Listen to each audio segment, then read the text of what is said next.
بسم الله الرحمن الرحيم. السلام عليكم ورحمة الله وبركاته. إن الحمد لله نحمده ونستعينه ونستغفره ونعوذ بالله من شرور أنفسنا وسيئات أعمالنا. من يهده الله فلا مضل له ومن يضلله فلا هادي له. أشهد أن لا إله إلا الله وحده لا شريك له، وأشهد أن محمدا عبده ورسوله لا نبي بعده. اللهم صل وسلم على نبينا محمد وعلى آل محمد كما صليت على إبراهيم وعلى آل إبراهيم إنك حميد مجيد، وبارك على محمد وعلى آل محمد كما باركت على إبراهيم وعلى آل إبراهيم إنك حميد مجيد. أعوذ بالله من الشيطان الرجيم. يا أيها الناس اتقوا ربكم الذي خلقكم من نفس واحدة وخلق منها زوجها وبث منهما رجالا كثيرا ونساء، واتقوا الله الذي تساءلون به والأرحام إن الله كان عليكم رقيبا. يا أيها الذين آمنوا اتقوا الله حق تقاته ولا تموتن إلا وأنتم مسلمون. اللهم لا سهل إلا ما جعلته سهلا وأنت تجعل الحزن إذا شئت سهلا. رب اشرح لي صدري ويسر لي أمري واحلل عقدة من لساني يفقه قولي. ربنا لا علم لنا إلا ما علمتنا إنك أنت العليم الحكيم. إخواني وأخواتي في الله عزني الله وإياكم. Pertama-tama kita bersyukur kepada Allah Subhanahu wa taala dengan mengucapkan kalimat yang sangat agung, yaitu kalimat yang mentiadakan segala puji kecuali pujian yang baik kepada Allah Subhanahu wa taala, yaitu alhamdulillahi rabbil alamin. Kerana di pagi ini kita diberikan nikmat yang sangat agung, yaitu nikmat sehat dan nikmat masa, sehingga dengan nikmat yang diberikan oleh Allah Subhanahu wa taala kepada kita, kita dapat mempergunakannya dalam hal kebaikan, iaitu menuntut ilmu agama, mempelajari tentang Al-Quran, mengerti tentang Al-Quran, memahami tentang maknanya, kemudian tafsirannya, kemudian yang berkaitan dengan ayat-ayat tersebut. Baik. Ikhwani wa akhwati fillah azani Allah wa iyyakum. InsyaAllah ta'ala pada kesempatan kali ini kita akan sambung pelajaran kita mengerti Al-Quran surah Al-Fajr, iaitu ayat yang ke-6, ayat yang ke-5. Surah Al-Fajr ayat yang ke-5. Bagi yang mempunyai buku, silahkan buka muka surat yang muka surat yang ke-34 ya. 34 Suratul Fajr. Surah Fajar ini merupakan surah yang ke-89, terdiri daripada 30 ayat. Di mana dalam ayat ini Allah Subhanahu wa taala mengawali surah ini dengan sumpah. Bahkan di sini terdapat 5 sumpah daripada ayat yang pertama sehingga ayat yang ke-4. A'udzu billahi minasyaitonir rajim. Bismillahirrahmanirrahim. Wal fajr wa layalin 'ashr wasyaf'i wal watr wal laili idza yasr. هل في ذلك قسم لذي حجر ألم تر كيف فعل ربك بعاد إرم ذات العماد التي لم يخلق مثلها في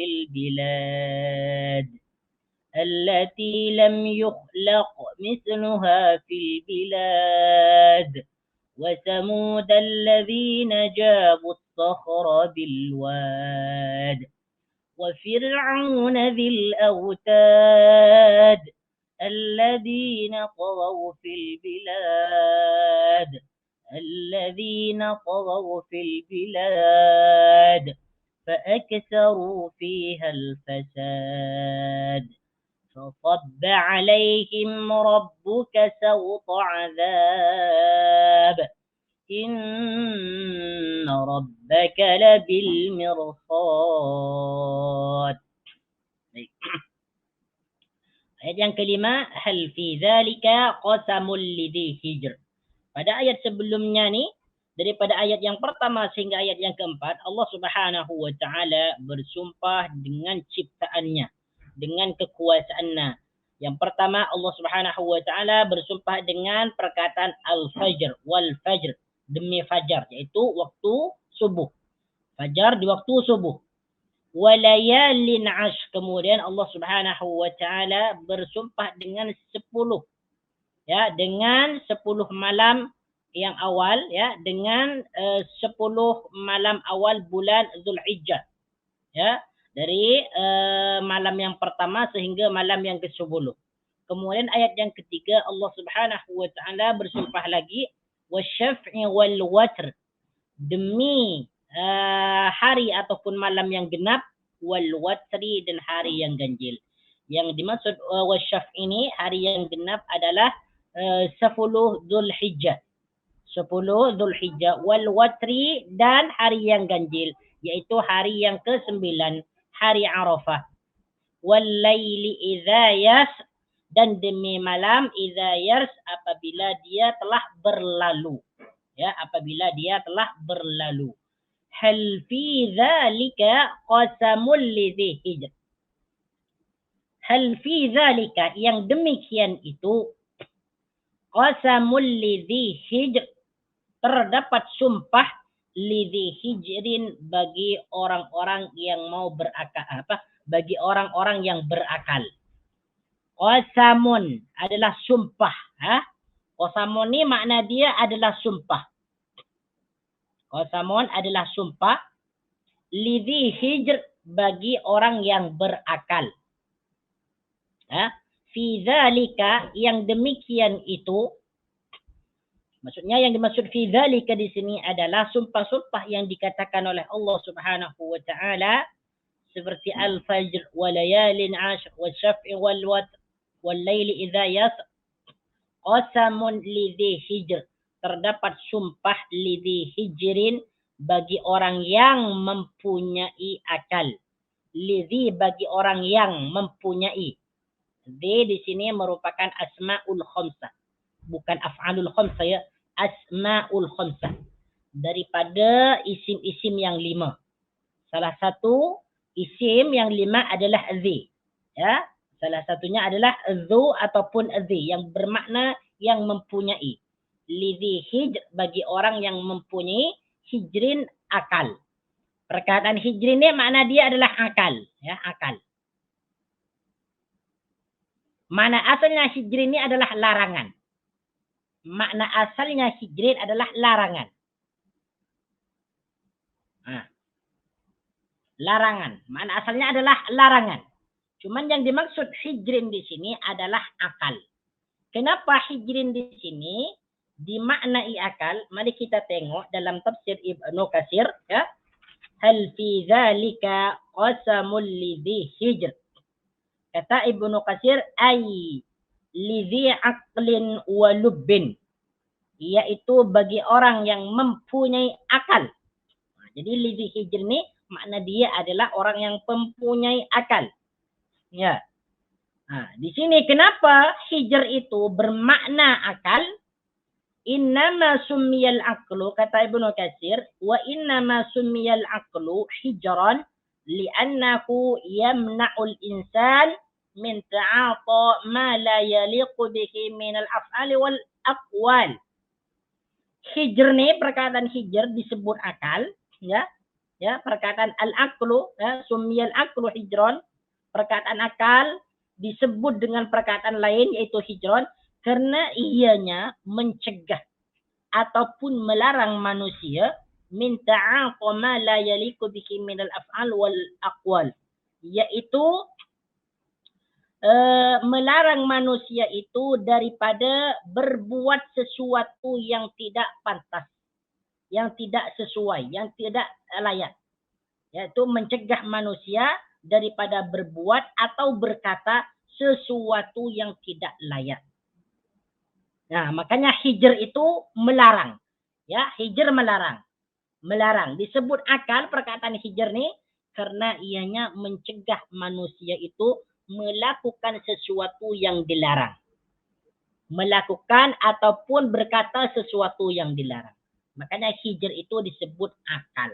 Jadi akal itu, akal yang sehat dapat mencegah, ya, dapat mencegah manusia itu dari berbuat kejahatan, dari berbuat sesuatu yang yang buruk ataupun yang jahat. Hal fi dzalika qasamul lidzi hijr. Jadi apa yang dimaksud ayat yang kelima ni?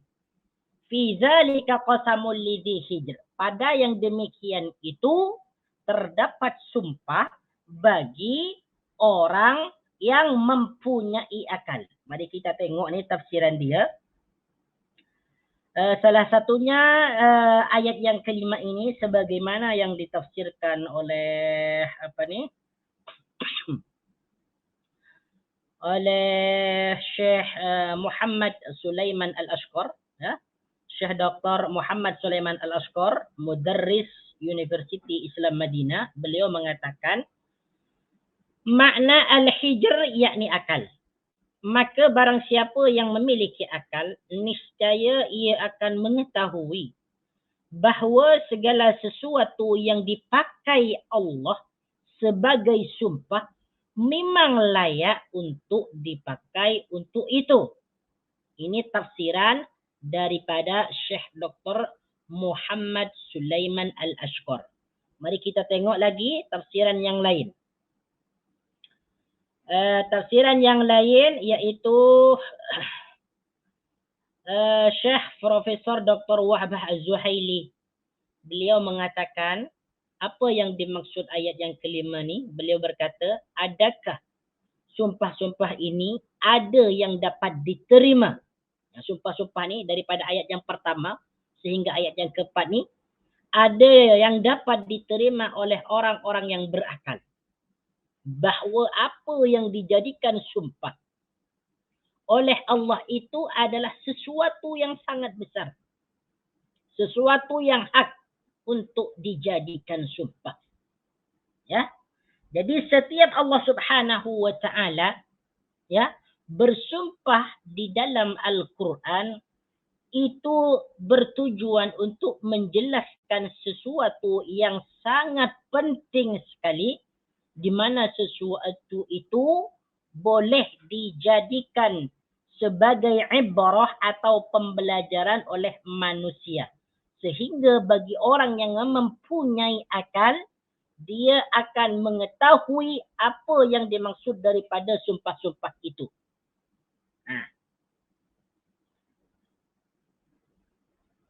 Kemudiannya, kita tengok sekarang tafsiran Syekh Profesor Dr. Saleh bin Fauzan Al-Fauzan.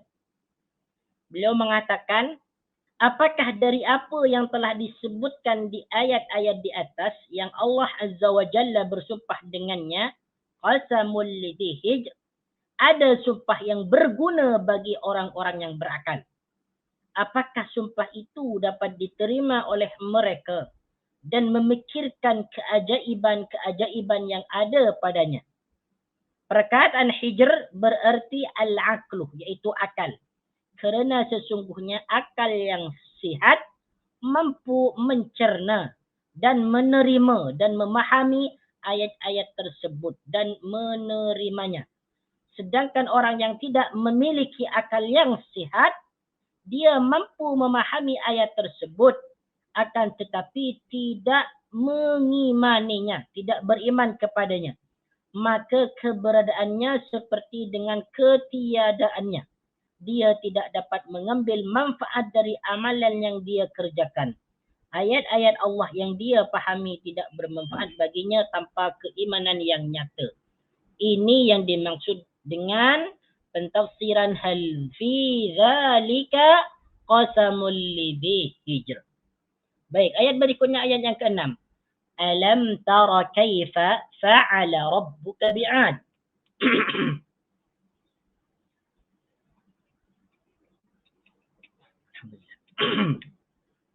Alam tara. Apa makna dia? Alam tara. Alam tara, tidakkah kamu memperhatikan? Alam tara, tidakkah kamu memperhatikan? Alam di sini makna dia adalah tidakkah. Di sini adalah istifham, bertanya. Adakah? Sedangkan alam di sini adalah lam nafi, lam yang bermakna tidak. Alam, tidakkah? Ya. Alam tara, tidakkah kamu? Sedangkan tara ini merupakan fi'il mudhari, yaitu kata kerja yang bermakna sedang ataupun akan. Fi'il madhi dia adalah ra'a. Ra'a yara. Ra'a yara. Fi'il madhi. Fi'il madhi dia adalah ra'a. Dia telah melihat atau memperhatikan. Yara, dia sedang memperhatikan ataupun akan memperhatikan. Jadi asal alam tara ni, asal dia adalah yara. Untuk perkataan tara ni, asal dia adalah yara. Kemudian di sini alifnya ni dibuang ya. Kenapa dibuang? Karena di sini ada huruf jazm lam. Lam ini menjazmkan fi'il mudhari. Jadi di sini tanda jazmnya dengan membuang huruf illat. Alam tarah, tidakkah kamu memperhatikan wahai Muhammad? Jadi ayat ini ditujukan kepada baginda Nabi sallallahu alaihi wasallam. Kaifa fa'ala rabbuka bi'ad? Bagaimana Tuhanmu memperlakukan kaum Ad? Kaifa, bagaimana? Ya, kaifa, bagaimana? Fa'ala, berbuat atau melakukan. Fa'ala di sini merupakan fi'il madhi, kata kerja yang bermakna telah ataupun sudah. Fa'ala dia telah melakukan ataupun dia telah berbuat. Rabbuka, Tuhan kamu. Rabbuka, Tuhan kamu. Nah, di sini merupakan isim dhamir yang menunjukkan kepada orang yang diajak bicara ataupun ditunjukkan kepada mukhatab. Mukhatab itu adalah orang yang dihadapi, orang yang berada di hadapan kita. Rabbuka, Tuhanmu. Bi'adin, adni, adin merupakan kaum Ad. Ya, kaum Ad, yaitu kaum Nabi Hud. Kaum Nabi Hud. Ya. Kaum Ad ni merupakan kaum Nabi Hud. Di mana mereka ini kaum Hud ni, okey, tak apa, kita jelaskan dulu maknanya ya. Jadi di sini alam tara kaifa fa'ala rabbuka bi'ad. Jadi terjemahan dia, alam tara, tidakkah kamu memperhatikan wahai Muhammad? Kaifa fa'ala rabbuka bi'ad? Bagaimanakah Tuhanmu memperlakukan kaum Ad? Jadi di sini Allah Subhanahu wa taala bertanya ataupun menegaskan kepada baginda Nabi sallallahu alaihi wasallam tentang dahulu bagaimana Allah Subhanahu wa taala itu menghancurkan kaum Ad. Ya, menghancurkan kaum Ad. Di mana kaum Ad ini terkenal dengan kaum yang sangat kuat. Ya, mereka terkenal dengan kaum yang sangat kuat di bumi, ya. Mereka membuat rumah-rumah di atas gunung, ya. Ya, jadi batu itu mereka belah lalu dijadikan rumah-rumah oleh mereka ni. Karena mereka ini merupakan kaum yang terkenal dengan kekuatannya, ya. Karena mereka menjadi kaum yang kuat, lalu mereka menjadi orang yang sombong. Dan mereka tidak mau beriman kepada Nabi Hud alaihi salam sebagai Nabiullah. Lalu Allah Subhanahu wa taala memberikan rezeki kepada mereka kaum Ad ni dengan pelbagai rezeki. Di antaranya adalah haiwan ternak, kemudian kebun-kebun, sungai-sungai, ya. Kemudian mereka membangun bangunan yang tinggi di gunung, ya, dan sebagainya. Inilah kekuatan dan kenikmatan yang diberikan oleh Allah Subhanahu wa taala kepada kaum Ad. Ya. Irama Zatil Imad. Siapa kaum Ad ini? Siapa kaum Ad ini? Kemudian ini Allah Subhanahu wa taala menjelaskan dalam ayat yang ke-7, Irama Zatil Imad, yaitu penduduk Iram. Ad ini merupakan penduduk Iram. Jadi Iram ini, Irama Zatil Imad, yaitu penduduk Iram. Apa penduduk Iram ini? Zatil Imad. Penduduk Iram ini merupakan ibu kota kaum Ad. Jadi nama Iram ini, perkataan Iram ini merupakan ibu kota kepada kaum Ad. Jadi ini nama tempat ya, Iram ini. Nama tempat. Yaitu Iram. Jadi mana Iram ini? Sini adalah Iram. Zatil Imadi, yang mempunyai bangunan-bangunan tinggi. Zatil Imadi, yang mempunyai bangunan-bangunan tinggi. Al-Imadi makna asalnya adalah tiang-tiang ataupun penyangga. Tiang-tiang ataupun penyangga. Cuma yang dimaksud dalam ayat ini adalah bangunan-bangunan tinggi. Irama yaitu penduduk Iram, ya, ibu kotanya kaum Ad, ya. Zatil Imadi, yang mempunyai bangunan-bangunan tinggi. Zati, yang mempunyai, Al-Imadi, bangunan-bangunan tinggi. Jadi kaum Ad ini, mereka itu tinggal di kota Iram. Ya, di kota Iram, di mana mereka ini mempunyai bangunan-bangunan yang sangat tinggi. La haula wala quwata illa. Berarti mereka ini dahulu adalah orang-orang yang sangat kuat, orang-orang yang sangat hebat, diberikan pelbagai rezeki oleh Allah Subhanahu wa taala sehingga mereka dapat membuat bangunan-bangunan yang sangat tinggi dengan kekuatan mereka sendiri. Kemudian mereka pula diberikan pelbagai rezeki oleh Allah Subhanahu wa taala. Ya. Irama Zatil Imad allati lam yukhlaq misluha fil bilad. Perhatikan tuh. Ya. Ibu kota kaum Ad ni yaitu Iram yang mempunyai bangunan-bangunan tinggi ni, allati lam yuhlaq misluha fil bilad.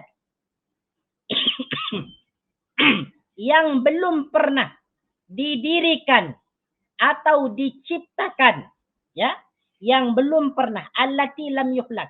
Allati yang, ya, allati ini merupakan isim mausul, ya. Allati merupakan isim mausul. Allati lam yukhlaq, yang belum didirikan atau belum diciptakan ataupun belum dibangunkan. Belum pernah dibangunkan, belum pernah didirikan misluha, bangunan yang seperti itu, fil biladi, di negeri-negeri yang lain.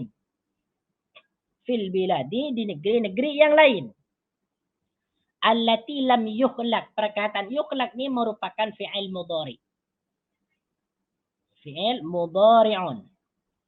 Yaitu kata kerja yang bermakna sedang ataupun akan. Sebab di sini ada huruf mudhari'ah, yaitu huruf ya. Ya, yukhlaq diciptakan, didirikan. Apabila dimasuki oleh lam, maka ianya menjadi lam yukhlaq.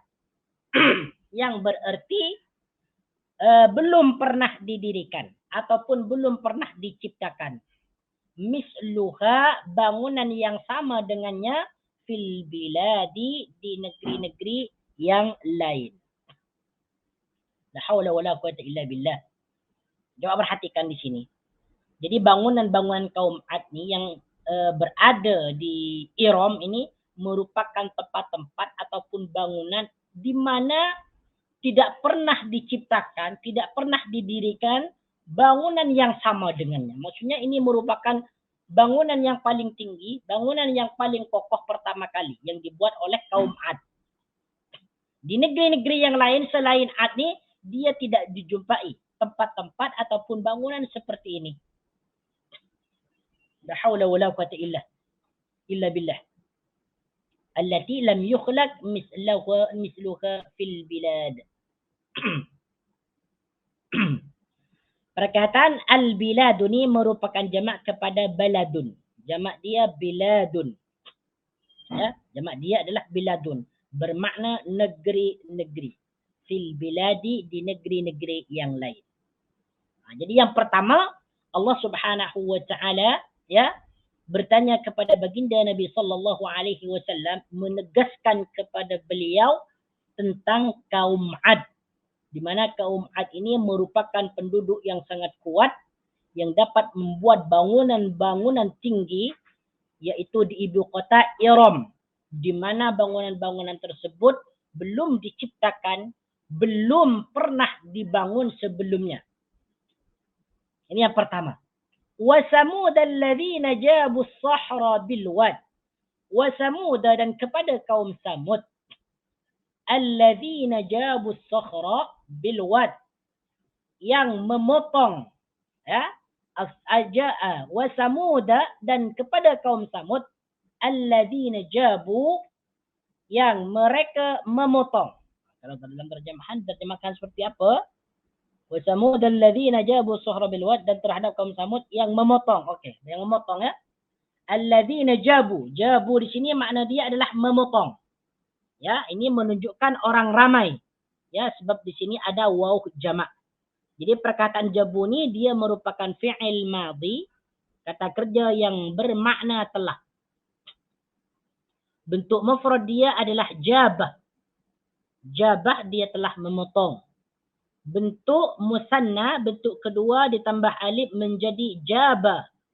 Mereka berdua telah memotong. Jabu ditambah waw jamak menjadi mereka semua, ataupun mereka orang ramai telah memotong. Apa yang mereka potong? As-sakhra, batu yang besar. As-sakhra, batu yang besar. Jadi perkataan as-sakhra ni makna dia adalah batu yang besar. Bilwadi, di lembah. Bilwadi, di sebuah lembah. Coba perhatikan tu. Allah Subhanahu wa taala menjelaskan ya, kaum Samud ini merupakan orang yang juga kuat, di mana mereka itu membelah batu, dapat memotong ataupun membelah batu yang sangat besar di sebuah lembah. Itu adalah kaum Samud. Wa samud alladziina jabu as-sakhra bil wad. Ya. Dan terhadap kaum Samud yang memotong batu-batu besar di lembah. Okey. Ada penjelasannya apa yang dimaksud dalam ayat ini. Lembah ini terletak di bahagian utara Jazirah Arab, di antara Madinah dan Syam. Mereka memotong batu gunung untuk membina bangunan-bangunan tempat tinggal mereka, dan ada pula yang menebuk gunung-gunung ya, untuk tempat tinggal mereka dan tempat berlindung. Masya Allah. Jadi batu-batu besar ni yang dipotong oleh mereka ni dijadikan sebagai rumah. Jadi kaum Samud ini ya memotong batu-batu besar tersebut untuk dibuat bangunan. La haula wala quwata illa billah. Berarti mereka ini merupakan kaum-kaum yang sangat hebat dahulu ya. Bayangkan gunung itu oleh mereka ditebuk, ya, dipotong batu-batu besar tu untuk dijadikan sebagai bangunan untuk tinggal dijadikan sebagai bangunan, dijadikan sebagai rumah dan sebagainya. Dijadikan sebagai tempat tinggal mereka. Wa samud alladziina jabu as-sakhra bil wad. Wa fir'auna dzil autad. Dan kepada Fir'aun dzil autadi, yang mempunyai pasak-pasak. Wa fir'auna, dan wa fir'auna, dan kepada Fir'aun dzil autadi, yang mempunyai pasak-pasak ataupun bangunan-bangunan besar. Al-autad ni makna dia adalah pasak-pasak. Iaitu bangunan-bangunan besar. Ataupun makna yang kedua adalah tentara. tentera. Perkataan al-autad makna dia adalah pasak-pasak ataupun bangunan-bangunan. Makna yang kedua adalah tentara.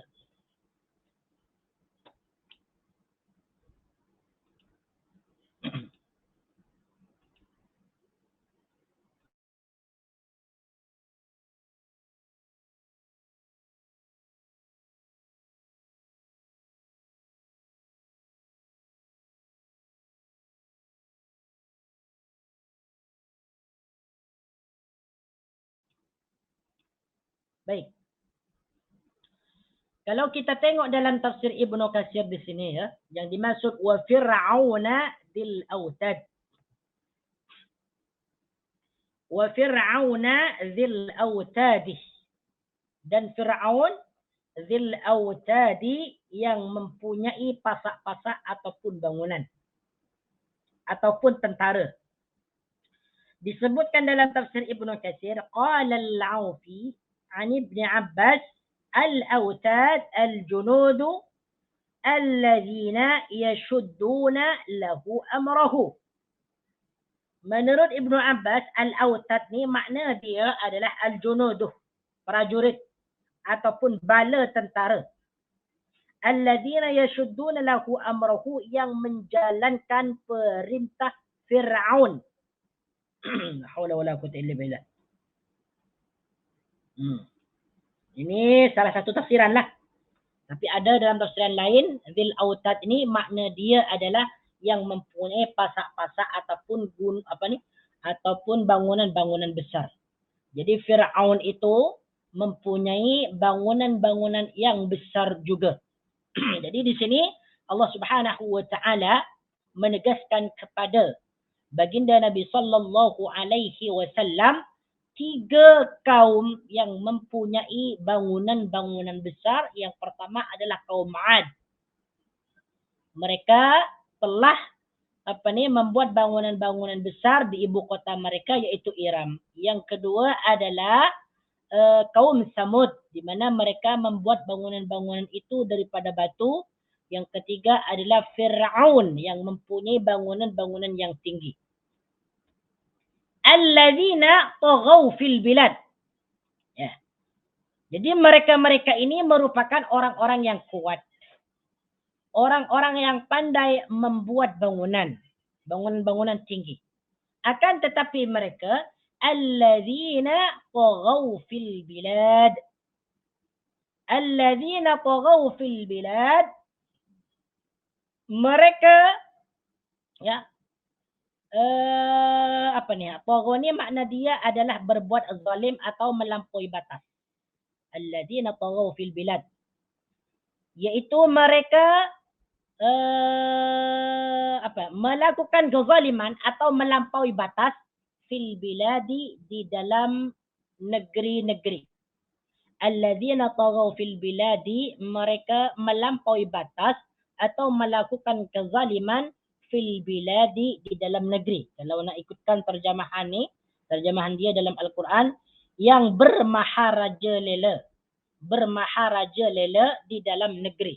Maksudnya adalah kaum 'Ad dan kaum Samud dan juga kaum Fir'aun ni, mereka telah berbuat kezaliman, ya, bermaharaja lela, ya, berbuat kezaliman, keganasan, kemudian mereka melampaui batas di dalam negeri-negeri mereka. Jadi mereka ini berbuat kerusakan. Mereka tidak mau beriman kepada Allah, mereka tidak mau beriman kepada Nabi, mereka tidak mau beriman kepada hari kebangkitan, mereka tidak mau beriman kepada hari kiamat.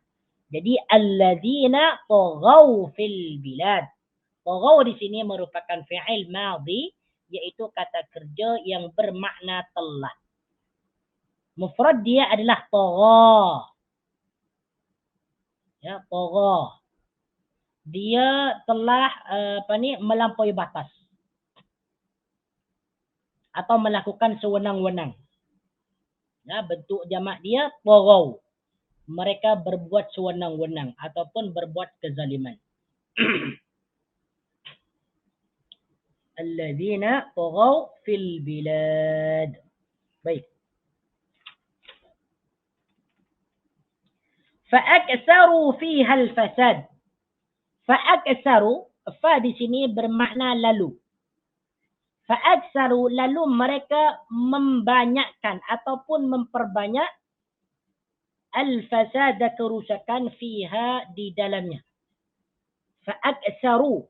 Perkataan fa'aksaru di sini merupakan fi'il madhi. Yang menunjukkan orang ramai. Ya. Fa'aksaru, lalu mereka membanyakkan ataupun memperbanyak kerusakan di dalam negeri-negeri itu. Fa'aksaru merupakan fi'il madhi, ya, bentuk mufrad dia adalah aksara. Aksara, dia telah memperbanyak. Bentuk musanna ataupun bentuk yang kedua ditambah alif. Aksara. Mereka berdua telah memperbanyak. Bentuk jamak dia adalah aksaru. Mereka memperbanyak. Apa yang mereka memperbanyak di negeri-negeri itu? Al-fasada, kerusakan. Al-fasada ni makna dia adalah kerusakan. Ya. Ya, kedudukan al-fasada ni dia menjadi maf'ulun bihi daripada perkataan aksaru. Aksaru fiha al-fasad. Jadi aksaru ni dia merujuk kepada alladzina taghaw fil bilad. Merujuk kepada orang-orang yang melakukan kezaliman ataupun bermaharajalela di negeri-negeri itu. Di antaranya yang disebutkan di situ adalah kaum 'Ad, kaum Samud dan kaumnya Fir'aun. Jadi mereka ni dia telah membuat kerusakan-kerusakan di muka bumi ini. Ya, yaitu dengan cara mereka tidak mau beriman kepada Allah, mereka tidak menjalankan syariat Islam, ya, dan sebagainya. Nah, coba tengok dalam tafsir Ibnu Katsir ni. Ay tamarradu wa ataw wa asu fil ard bil ifsadi wal adhiyati linnas.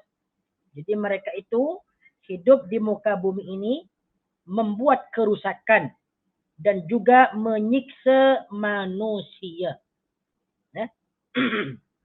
Karena mereka membuat kerusakan di dunia, fasabba alaihim rabbuka sawta adab.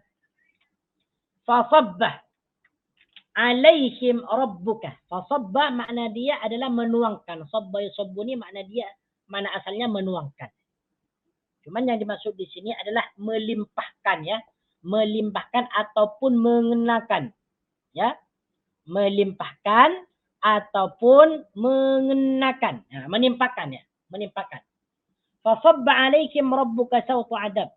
Lalu Tuhanmu menimpakan kepada mereka sawta azabin, siksa yang sangat pedih.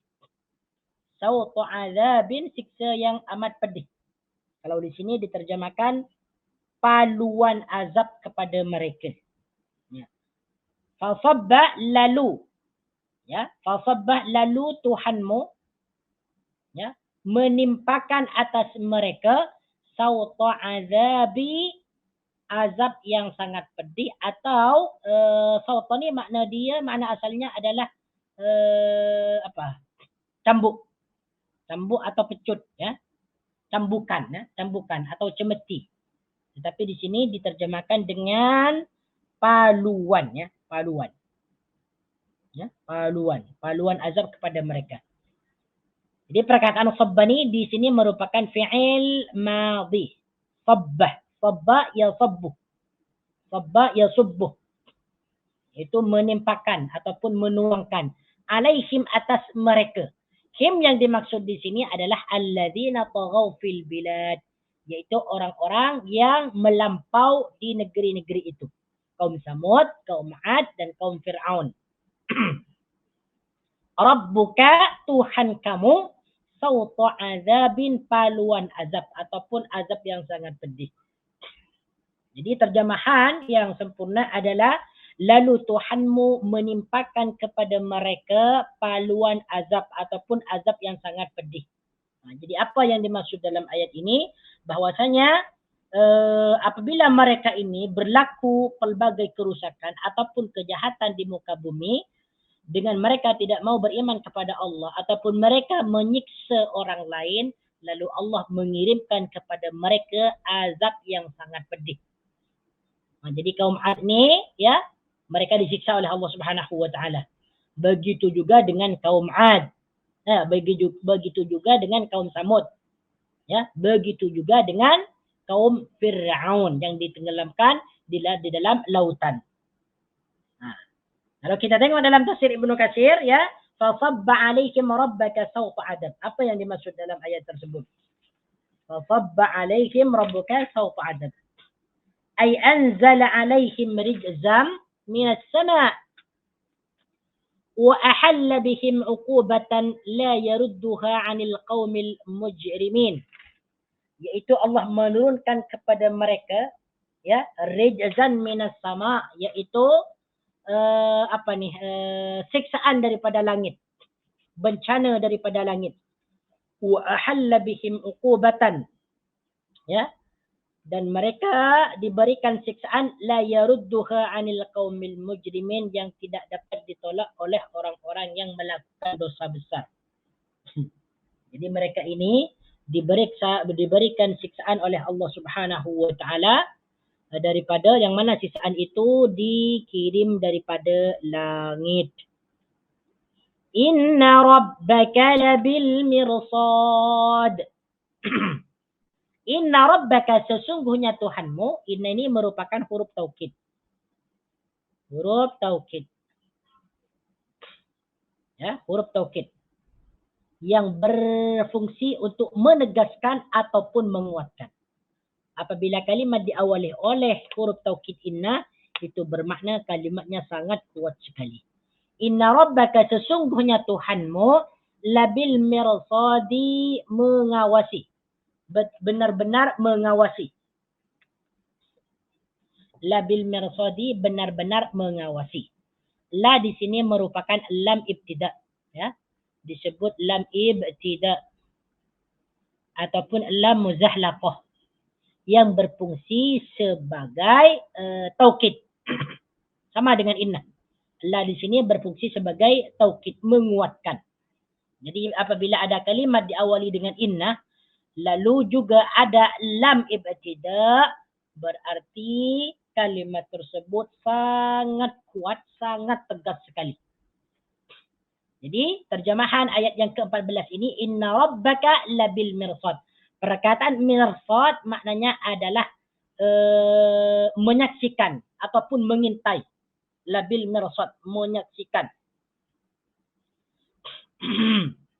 ataupun mengawasi. Ya, ataupun mengawasi. Yang lebih sesuai dia diterjemahkan dengan mengawasi. Mirsadun, mengawasi. Jadi yang dimaksud dalam ayat ini bahwasanya Allah Subhanahu wa taala menyaksikan dan mengawasi setiap apa yang diperbuat ataupun diperkatakan oleh hambanya. Inna rabbaka labil mirsadi. Mari kita tengok tafsiran dalam tafsir Ibnu Katsir. Inna rabbaka labil mirsadi. Beliau berkata, qala Ibnu Abbas. Ibnu Abbas mentafsirkan ayat ini, yasma'u, dia mendengar, wa yara, dan melihat. Jadi Allah Subhanahu wa taala itu mendengar, ya, mendengar dan memperhatikan dan melihat apa yang kita kerjakan dan apa yang kita katakan. Yakni kata beliau, yarsudu khalqahu fima ya'malun. Ya, yaitu Allah Subhanahu wa taala mengawasi makhluknya terhadap apa yang mereka kerjakan. Wa yujazi kullan bisa'yihi fid dunya wal akhirah.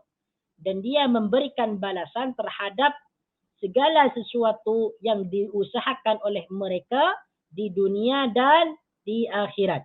Wa sayu'ridul khalaiqa kullahum 'alaihi fayahkumu fihim bi'adlihi wa yuqabilu kullan bima yastahiquhu. Kemudian Allah Subhanahu wa taala nanti memperlihatkan segala apa yang mereka kerjakan, kemudian semua perbuatan-perbuatan mereka itu dimintai pertanggungjawaban, ya, dan diputuskan nanti di yaumil qiyamah dengan keadilannya, wa yuqabilu kullan bima yastahiquhu. Ini yang dimaksud dengan inna rabbaka labil mirsad. Sesungguhnya Tuhanmu itu mengawasi, melihat, mendengar, dan mencatat segala apa yang diperbuat oleh hamba-hambanya. Kemudian ayat berikutnya, ayat yang ke-15. فَأَمَّا الْإِنسَانُ إِذَا مَبْتَلَاهُ رَبُّهُ فَأَكْرَمَهُ وَنَعَمَهُ فَيَقُولُ رَبِّي أَكْرَمَنِ.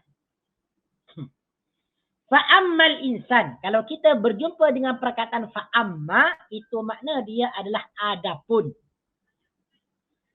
Fa'amma, maka adapun. Al-insanu manusia, idza mabtalahu rabbuhu, apabila Tuhannya mencobanya. Ya. Fa'ammal insanu idza mabtalahu, maka adapun manusia apabila Tuhannya mencobanya ataupun mengujinya. Perkataan ibtala ni makna dia adalah menguji. Menguji atau mencoba. Ibtala. Ibtala ni merupakan fi'il madhi. Fi'il mudhari' dia adalah yabtali. Ibtala dia telah menguji. Yabtali dia akan menguji. Ibtilaan ujian. Yabtali, ya. Yabtali. Fi'il mudhari' dia adalah yabtali.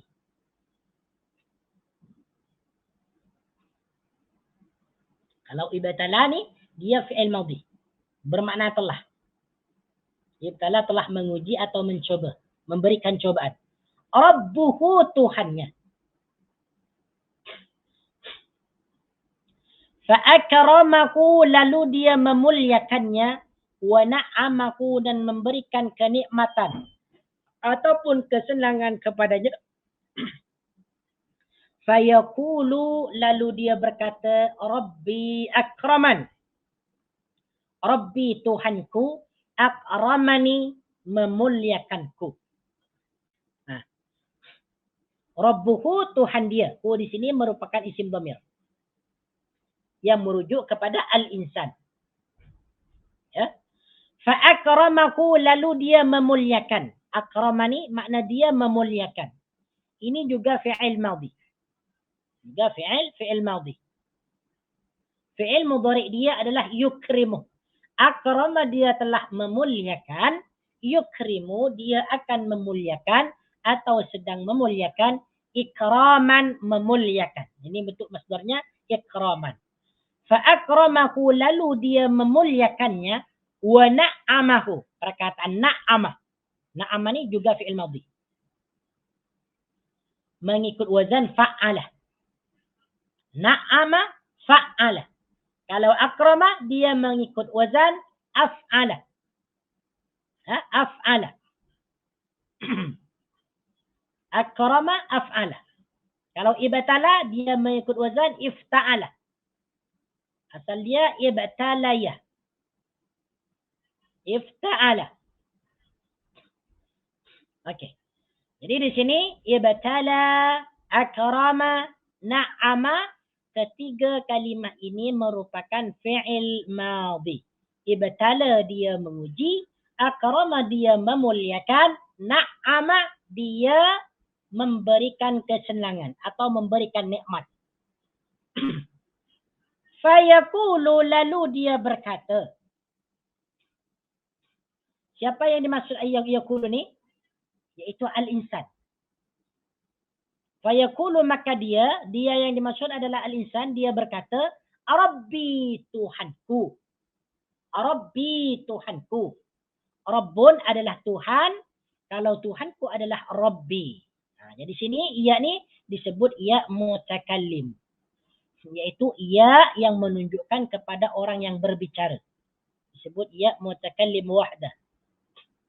Rabbi Tuhanku, akraman, telah memuliakanku. Ini di sini makna dia adalah kepadaku.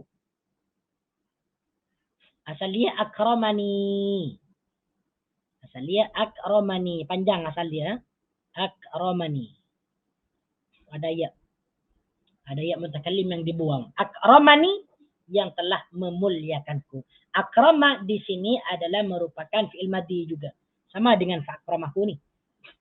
Cuman nun di sini disebut nun wiqayah dan ya mutakallimnya dibuang.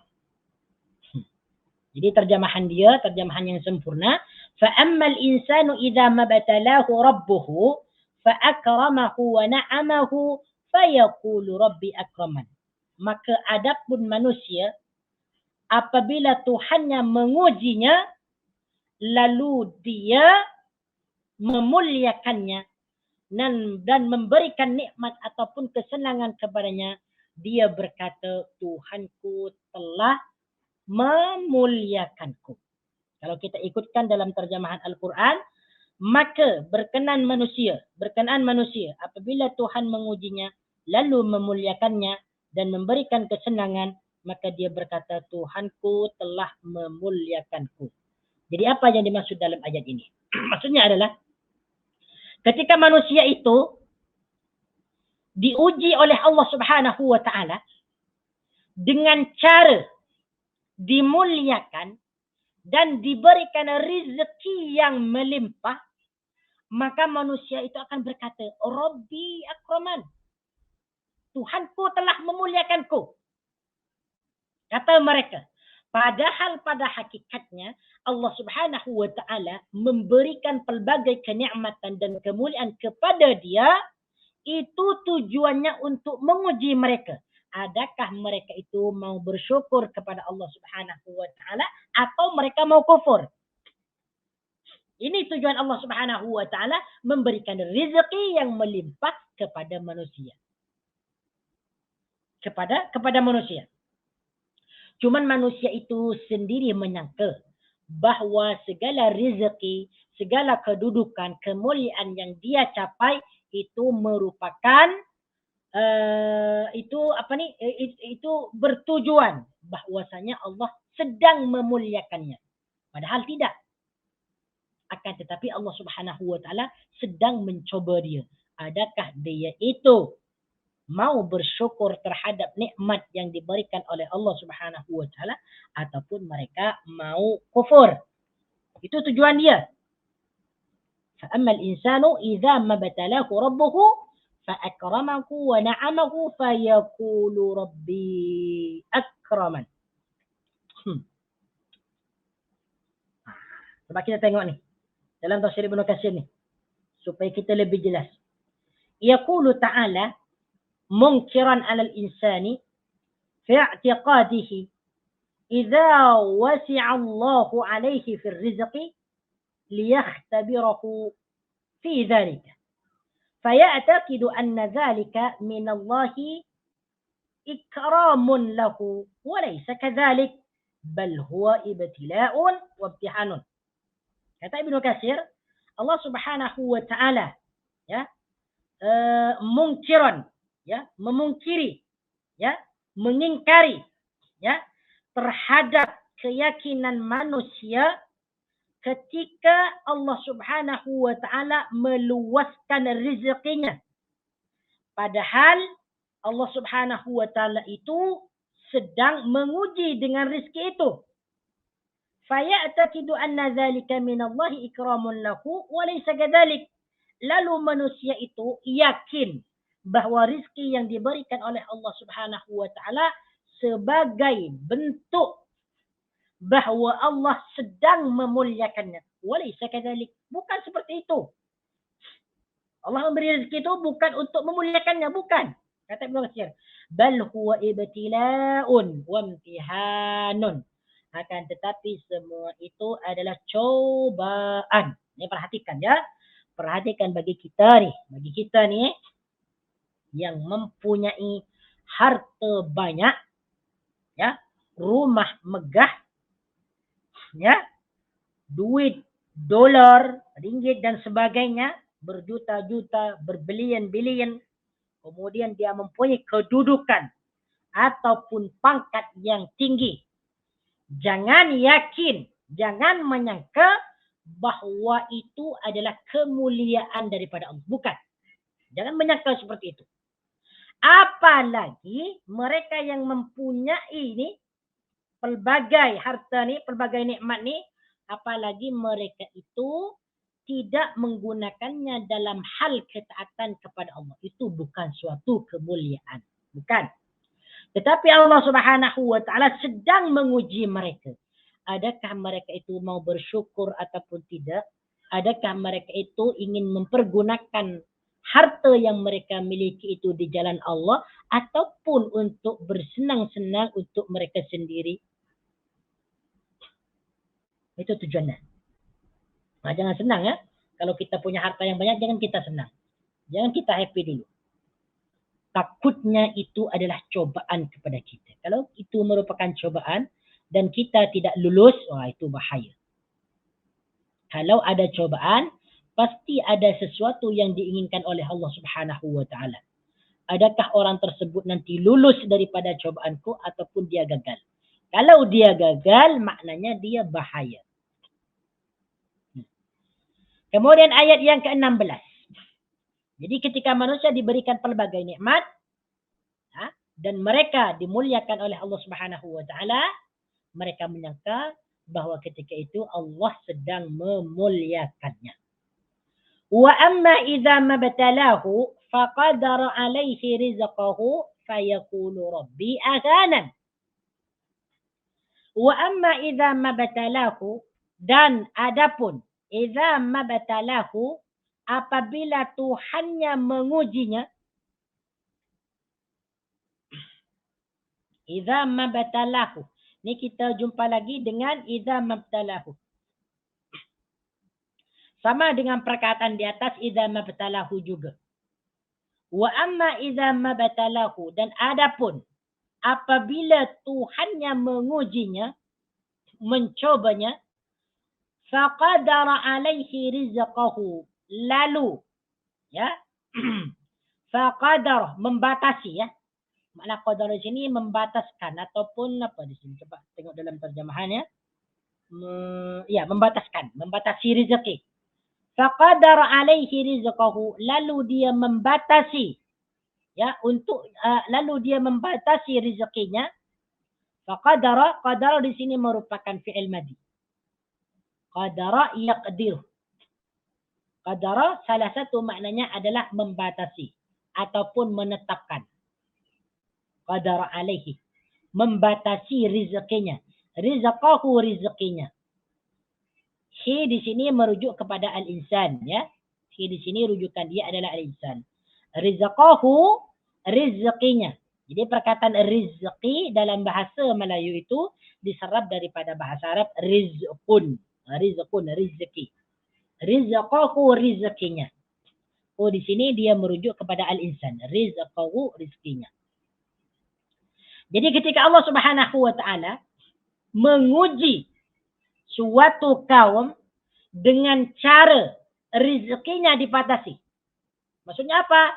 Dia diberikan rezeki yang sedikit, serba kekurangan. Fayaqulu, lalu dia berkata, Rabbi ahanan, Rabbi Tuhanku, ahanan. Ahanan, menghinaku. Ya. Ahanan, ya menghinakan ya, menghinakan. Ahanan, menghinaku. Memperhinakan. Ahanan, menghinaku. Ahana di sini merupakan fi'il madhi juga. Ahana fi'il madhi, ahana dia telah menghinakan.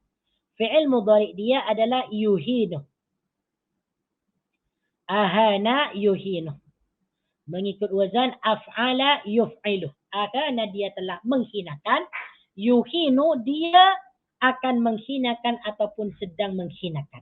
Jadi pada perkataan Rabbi ahanan, dia telah menghinakan ni aku. Jadi terjemahan dia, Rabbi ahanani.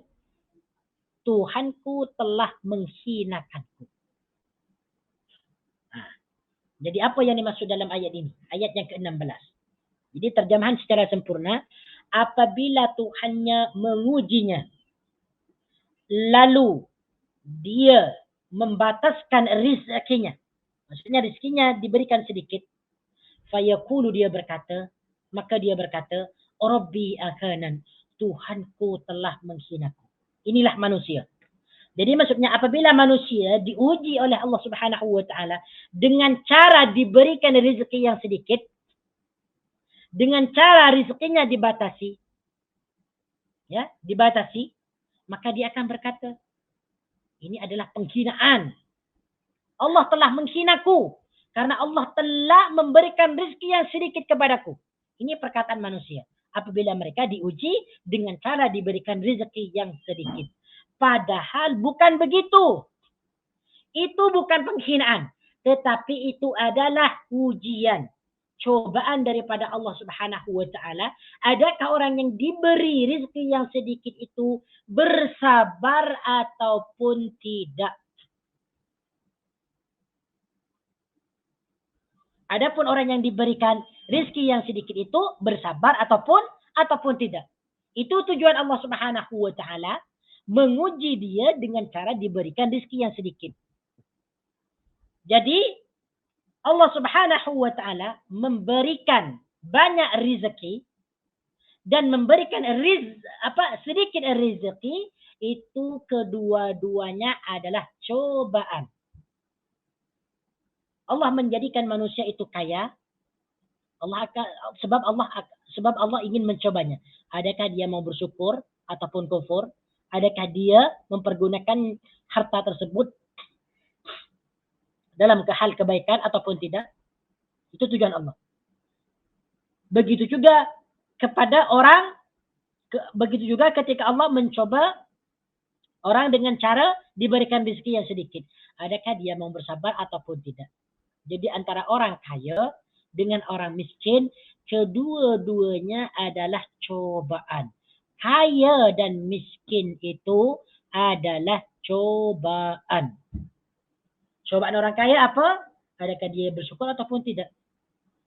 Bagaimana cara menggunakan harta yang dia miliki? Cobaan orang miskin, adakah dia mau bersabar ataupun tidak? Adakah dia mau menerima terhadap pemberian Allah ataupun tidak? Itu sebenarnya. Jadi apa yang kita miliki di dunia ini, sama ada banyak ataupun sedikit, pada hakikatnya itu adalah cobaan daripada Allah Azza wa Jalla. Terpulang kepada kita bagaimana kita cara menjalani kehidupan ini. Ya? Kalau kita nak jalankan hidup sesuai tuntunan baginda Nabi sallallahu alaihi wasallam, insya-Allah kita akan menjadi orang yang terselamat. Orang yang kaya jika ingin mengikuti petunjuk baginda Nabi sallallahu alaihi wasallam, maka dia akan mempergunakannya harta tersebut dalam hal kebaikan dan sentiasa mereka akan mensyukuri nikmat dan kurnia yang diberikan oleh Allah Subhanahu wa taala. Orang miskin apabila ingin mencontohi kehidupan baginda Nabi sallallahu alaihi wasallam, maka dia akan bersabar seperti mana Rasulullah sallallahu alaihi wasallam bersabar.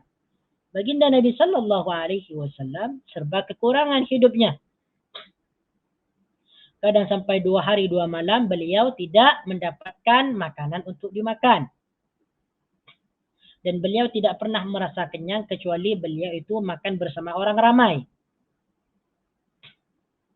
Dan pada suatu hari baginda Nabi sallallahu alaihi wasallam pernah mengikatkan batu kepada perut beliau karena dari sakingnya lapar, untuk menahan lapar tersebut. Ini bayangkan. Itu adalah cobaan. Ya, cobaan. Adakah beliau mau bersabar ataupun tidak? Dan cobaan yang paling besar adalah cobaan Nabi. Cobaan para Nabi dan para Rasul. Cobaan yang paling besar. Kita tak seberapa. Kita dicoba dengan rezeki yang cukup. Baik. Ayat yang ke-17. Kalla bal la tukrimuna al-yatim. Kalla. Di sini ada perkataan kalla bal la tukrimuna al-yatim. Kalla sekali-kali tidak. Bal la tukrimuna al-yatim. Bahkan kamu tidak memuliakan anak yatim. Kalla bal. Kalla. Jika kita berjumpa dengan perkataan kalla, itu menunjukkan bahawa kalimat tersebut bertujuan untuk mengingkari. Bertujuan untuk mengingkari suatu pernyataan sebelumnya. Kalla bal la tukrimunal yatim. Kalla sekali-kali tidak demikian. Sekali-kali tidak. Bal la tukrimunal yatim. Bal la tukrimuna. Bal bahkan. La tukrimuna. Kamu semua tidak memuliakan anak yatim.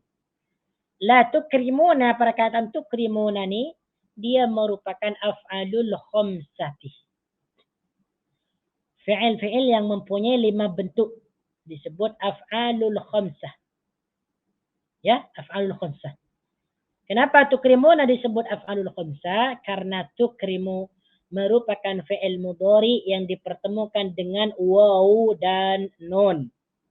Apabila fi'il mudhari dipertemukan dengan waw dan nun ataupun dicantumkan dengan waw dan nun, itu disebut af'alul khamsah. Contoh-contohnya ada 5. Tukrimuna, yukrimuna. Tukrimani, yukriman. Tukrimina. Ada 5. Semuanya diambil daripada fi'il mudhari. Macam mana cara mengetahui bentuk-bentuk af'alul khamsah ni? Dia kena belajar ilmu sarraf. Ilmu sarraf. Bal la tukrimuna. Bahkan kamu tidak memuliakan. La di sini merupakan la nafi, la yang bermakna tidak. La tukrimuna, kamu tidak memuliakan. Tidak memuliakan siapa? Al-yatima, anak yatim. Al-yatima, anak yatim. Kalla bal la tukrimuna al-yatim.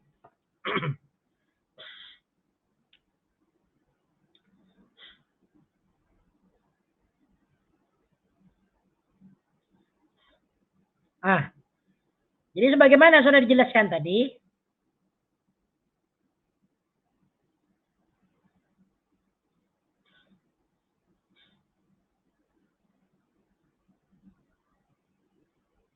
kalla. Jadi kalla ini untuk mengingkari tentang pernyataan manusia yang mengatakan bahawa apabila mereka diberikan rezeki, ya, diberikan rezeki yang banyak, yang melimpah, mereka akan berkata bahawa mereka diberikan kemuliaan oleh Allah. Dan sebaliknya, apabila mereka itu diuji dengan cara diberikan rezeki yang sedikit, maka mereka akan berkata, Allah telah menghinakanku. Lalu Allah menjawab perkataan mereka, mengingkari pernyataan mereka. Kalla, bukan seperti itu, bukan. Bukan seperti itu, kata Allah. Laisal amru kama za'ama. Dalam tafsir Ibnu Katsir disebutkan, laisal amru kama za'ama. Maksudnya bukan begitu. La fi hada wa la fi hada. Bukan seperti ini dan bukan seperti ini. Fa inna Allah yu'til mala man yuhibbu wa man la yuhib. Sesungguhnya Allah memberikan harta kepada orang yang dia cinta dan kepada orang yang dia tidak cinta. Wa yudhiqu ala man yuhibbu wa man la yuhib. Dan dia mempersempit rezeki kepada orang yang dia suka ataupun kepada orang yang dia tidak suka. Wa innamal madaru fi dhalika ala ta'atillah fi kulli min al-halain. Idza kana ghaniyan bi ay yashkurullah ala dhalik. Yang dimaksud dalam ayat tersebut, ya, maksudnya adalah apabila dia kaya, dia seharusnya, semestinya bersyukur kepada Allah Subhanahu wa taala, karena itu adalah cobaan. Karena itu adalah ujian. Wa idza kana fakiran ba yasbir. Apabila dia dalam keadaan fakir, miskin, dia semestinya harus sabar. Ini maksud dengan kalla. Bal la tukrimuna al-yatim. Kata Ibnu Katsir, fihi amrun bil ikrami lahu. Bal la tukrimuna al-yatim, bahkan kamu semua tidak memuliakan anak yatim. Kata Ibnu Katsir di sini merupakan perintah berbuat baik, memuliakan anak yatim. Jadi apabila orang-orang orang-orang kafir Quraisy terdahulu tu, mereka ni dia tidak memuliakan anak-anak yatim. Bahkan mereka mengambil harta warisan mereka, tidak mengajak mereka makan dan sebagainya. Wala tahaduna ala ta'amil miskin. Wala tahaduna, dan kamu tidak saling membantu. Wala tahaduna, dan kamu tidak saling membantu. Perkataan tahaduna ini merupakan af'alul khamsati. Disebut af'alul khamsah karena tahaduna adalah fi'il mudhari yang dipertemukan dengan waw dan nun. Ya. Bentuknya ada 5. Tahaduna, yahaduna, tahadani, yahadani, tahidina, tahadina. Makna tahaduna adalah saling membantu. Tahaduna, kamu saling membantu. Wala tahaduna, dan kamu tidak saling membantu ala tu'amil miskin, untuk memberikan makan kepada orang miskin. Ala tu'amil miskin, untuk memberi makan kepada orang miskin. Wa ta'kuluna at-turasa aklan lamma. Wa ta'kuluna, dan kamu makan at-turasa, harta warisan, aklan lamma, dengan cara mencampur adukkan yang hak dengan yang halal dengan yang batil. Wa ta'kuluna at-turasa, dan kamu makan harta warisan. Aklan lamma, dengan cara memakan, mencampurkan antara yang halal dan yang haram. Aklan lamma, yaitu dengan cara makan, ya, mencampur adukkan yang halal dengan yang haram. Perkataan ta'kuluna ini juga disebut af'alul khamsah, mengikut wazan taf'uluna. Ta'kuluna, ya, disebut af'alul khamsah karena ta'kuluna fi'il mudhari yang dipertemukan dengan waw dan nun. Bentuk mufradnya adalah ta'kulu. Ta'kulu, kamu makan. Bentuk kedua ataupun bentuk musanna ta'kulani, kamu berdua makan. Bentuk jamak dia adalah ta'kuluna, kamu semua orang ramai makan. At-turasa, harta warisan ataupun warisan. Kalau dalam terjemahan di sini dia diterjemahkan harta pusaka. Harta pusaka. At-turasa, harta pusaka. Ini sama, harta warisan ke dengan harta pusaka ni lah sama. Lamma makna dia mencampur adukkan antara yang hak dengan yang batil. Wa tuhibbuna al-mala hubban jamma. Wa tuhibbuna, dan kamu mencintai al-mala, harta, hubban jamma, dengan cinta jamman yang berlebihan, ay kasiran, ataupun banyak. Wa tuhibbuna ni juga sama, disebut af'alul khamsah. Bentuk mufradnya adalah tuhibbu. Tuhibbu, kamu mencintai. Tuhibbuna, kamu semua mencintai, al-mala, harta, hubban, dengan cinta. Hubban, dengan cinta. Hubban di sini disebut maf'ul mutlaq ataupun disebut masdar, ya, maf'ul mutlaq. Jamman, jamman sifat kepada hubban. Sifat kepada hubban jamman. Ya, dengan apa nih? Dengan kecintaan jamman yang berlebihan. Yang berlebihan. Jadi jamman ni makna dia adalah berlebihan. Jadi orang yang tidak taat kepada Allah Subhanahu wa taala dan tidak menjalankan syariatnya, dan mereka hanya mengumpulkan harta semata, ya, sebagai suatu untuk menunjang kehidupan mereka, mereka itu tidak memuliakan anak yatim, mereka tidak saling membantu untuk memberikan memberikan makan kepada orang yatim, kepada orang miskin, dan mereka ni orang yang sering mengumpulkan harta dunia ini, seringkali mereka itu memakan harta warisan dengan cara mencampur adukkan antara yang halal dengan yang haram. begitu juga mereka ini mencintai dunia dengan kecintaan yang berlebihan. Kalla, sekali-kali jangan begitu. Kalla, sekali-kali tidak. Idza dukkatil ardu dakkan dakka. Nah, insyaallah taala kita akan sambung pelajaran kita ini pada minggu hadapan, yaitu ayat yang ke-21. 21 dalam surah Al-Fajr, yaitu kalla idza dukkatil ardu dakkan dakka. Sekali-kali tidak apabila bumi digoncangkan. Dakkan dakka dengan beraturan ataupun dengan apa nih? Campuran di sini.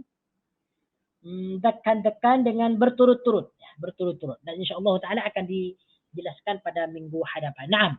Hadza wallahu taala a'lam. Saya memohon kepada Allah Subhanahu wa taala apabila ada kesalahan dan kesilapan itu murni datangnya daripada saya sendiri, ya. Dan saya memohon ampunan kepada Allah Subhanahu wa taala. Jap di sini. Assalamualaikum Ustaz, doalah kepada saya cepat sembuh dari sakit. Okey. Saya doakan semoga antum cepat sembuh daripada sakit, ya. Kemudian apa lagi nih? Tak ada lagi soalan, ya. نعم هذا والله تعالى أعلم. أقول قولي هذا أستغفر الله العظيم لي ولكم. سبحانك اللهم وبحمدك أشهد أن لا إله إلا أنت أستغفرك وأتوب إليك. وصلى الله على سيدنا محمد وعلى آله وصحبه وبارك وسلم تسليما كثيرا. والحمد لله رب العالمين. أقول لكم جزاكم الله خيرا وبارك الله فيكم. السلام عليكم ورحمة الله وبركاته.